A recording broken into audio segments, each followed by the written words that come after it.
அந்த நிபந்தனை விதிச்சாங்கல்ல, இல்ல அதெல்லாம் மாறிடுச்சு. எவ்வளவு கொடுக்கல, ஃப்ரீயா இருக்கு.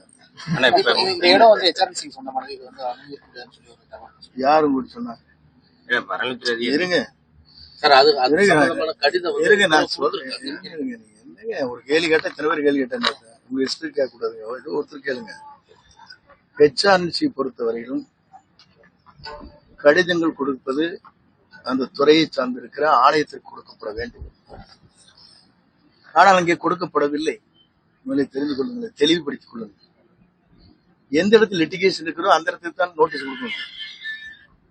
அதை விட்டு காவல்துறைக்கு தான் கொடுத்திருக்கிறார். ஒரு ஜம்ப் மேல போயிட்டாங்க.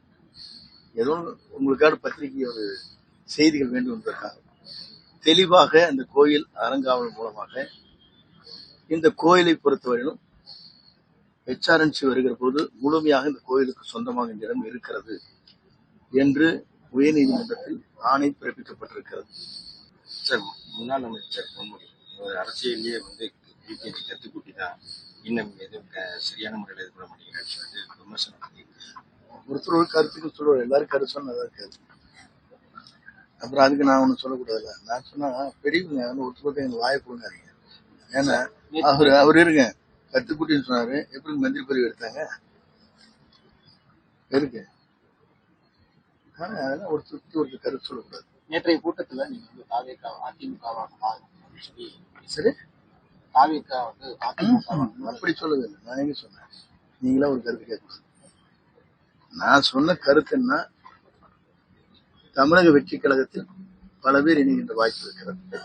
எந்த கட்சி வேணா அப்படிதான் சொன்ன தவிர அதிமுக மாறும் எங்க சொன்ன. நீங்களே எடுத்துட்டு அவர் கருத்து கேட்டா நான் என்னதான் பேச சொல்றேன்.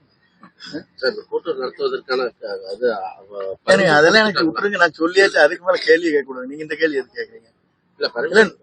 நான் என்னங்க நீங்க இது என்ன கேக்குறீங்க? நான் தான் சொல்லியாச்சு தெளிவா சொன்னதுக்கு பிறகு உங்களுக்கு புரிஞ்சு கேட்ட கேள்வி விளக்கம் கேட்டீங்களா இல்லையா? நீங்க தெளிவா சொன்னேன். கொடுக்க வேண்டிய உங்களுக்கு வந்து உங்க பேர்ல ஒரு குற்றச்சாட்டு தான், உங்களுக்கு தான் நோட்டீஸ் கொடுக்கணும்.